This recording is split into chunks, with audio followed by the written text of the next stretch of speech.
Well, let's get a check now of the top business news stories. Our business editor, Kate Moody's here. Hi there, Kate. Hi, Tom. Let's begin here in France, because, of course, restaurants are now open again. They're receiving customers on their terraces and indoors, but they're still fighting some legal battles over insurance claims from past lockdowns. Tell us more. Well, some 15,000 restaurant owners here in France held policies that covered unexpected losses of revenue. And they say that the insurance giant AXA reneged on its policies by refusing to pay them. AXA has today offered a 300 million euro settlement, but unions argue that amount of compensation is too low. James Vecina reports. An offer that the insurance giant AXA hopes will bring an end to months of legal battles. The company's putting on the table a package worth 300 million euros for some 15,000 restaurant owners in France, having held insurance policies that were meant to cover their losses if they were forced to close.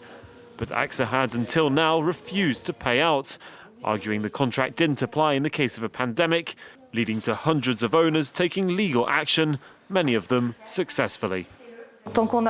We're still waiting to receive the check from the lawsuit, but it's very good news we're hearing today. Finally, they're admitting that the clients are right. The payment offered will cover 50% of losses during a period where restaurants were forced to close. It's expected to average around 20,000 euros per business. We saw that the courts handed different rulings. We want to put this behind us. We're giving out 300 million euros to the 15,000 restaurant owners who are signed up with us so that we can help with the industry's revival. AXA says it can start making payments by the end of the month. Groups representing restaurant owners say they're waiting for details of the package, but that for many businesses, the amount offered is insufficient. A new report from the United Nations says that child labor is on the rise for the first time in 2 decades. UNICEF and the International Labour Organization said that in 2020, 160 million children were working around the world. That's nearly 8.5 million more than 4 years ago. School closures and economic hardship during the pandemic have put a further 9 million at risk of being forced into child labour by the end of next year.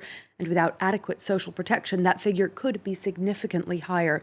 It is a global phenomenon, but it's especially pronounced in sub-Saharan Africa and in the agriculture sector.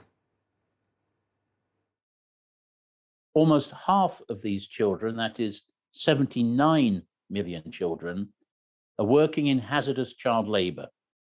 And that means work that endangers their health, safety, or moral development, and sometimes tragically even their life. Consumer prices in the U.S. are rising at their fastest pace in over a decade. In May, consumer prices were 0.6% higher than the previous month, but fully 5% higher than in May of last year, when the pandemic and lockdowns had thrust the U.S. into recession. Among the elements driving that hot inflation, the rising cost of flights, household goods, and clothing, as well as a 7.3% jump in the price of used cars. The core inflation rate, which removes volatile food and energy prices, rose 3.8% compared to last May. That's the biggest jump for that reading since 1992. The changes are linked to rising demand for goods and services and manufacturers passing along the higher costs of raw materials and transportation. The U.S. Central Bank targets steady inflation of around 2% and says the current spikes are likely to be temporary. If not, the Fed will face more pressure to raise interest rates and reduce stimulus in an effort to regain a balance. If inflation drastically outpaces wage increases, it can make life too expensive for workers. Separately, the number of Americans filing new claims for unemployment benefits fell last week to the lowest level in nearly 15 months. 376,000 new claims were recorded in the 6th straight week of declines. The European Central Bank has kept its interest rates and stimulus on hold. The ECB raised its forecast for the Eurozone's economic recovery, expecting GDP growth of 4.6% this year compared to its previous 4% forecast. Inflation is expected to accelerate to the ECB's target of just under 2%, and the bank will continue with its 1.8 trillion euro bond buying program through next March. Its current pace is about 85 billion euros per month. ECB Chief Christine Lagarde said that support would continue through the pandemic, and although describing the outlook as more optimistic than 3 months ago, she cautioned that risks remain. On the one hand, an even stronger recovery could be predicated on brighter prospects for global demand. and a faster than anticipated reduction in household savings once social and travel restrictions have been lifted.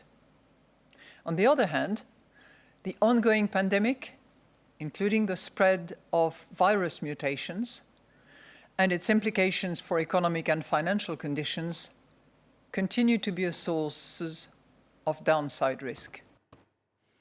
Let's check in on the day's trading action now. A mostly lower close for the major European indices. Investors around the world worried that high US inflation could spread. Just the FTSE 100 is slightly higher in London. Wall Street has largely shrugged off those concerns. The S&P 500 rising to a new record high. The Nasdaq up about 0.75 percentage point. Shares of GameStop have slumped around 20%, despite reporting a jump in sales last quarter. The video game retailer has also tapped a former Amazon executive to be its next CEO. Well, the pandemic has disrupted supply chains for all industries around the world. Here in France, the construction sector is facing an unprecedented shortage of raw materials like wood, plastic, and scrap metal. Laurent Berstecker reports. Michael Lopez's warehouse is usually filled to the brink with construction materials. But this year, it's almost empty. Donc en temps normal, le stock arrive jusqu'ici et monte quasiment sur toute l'intégralité de la hauteur du dépôt. Glass wool, plaster, scrap metal, timber, and even plastic, everything is in short supply, and it's having an impact on prices. Les prix augmentent fortement, en règle générale entre 30 et 100% selon les matériaux. The shortages were initially triggered by slower production due to the pandemic, but have been compounded by several other factors. The US and China have been making massive purchases of wood and scrap metal, drying up European reserves. Meanwhile, demand for raw materials has skyrocketed in the European Union as member states look to launch large-scale construction and insulation projects over the summer. For masonry contractor Benoît Cuvelier, this unprecedented situation could even spark an unemployment crisis in the construction sector. C'est la première fois que je vois une telle situation. Alors, il y a eu des problèmes en 2008 où on avait les matériaux mais pas les chantiers. Là, on a les chantiers et pas les matériaux. There are hopes the situation will improve by the end of the year as production catches up to global demand. That's all the business news for now, Tom. Thank you very much indeed. Our business editor, Kate Moody. Thank you so much.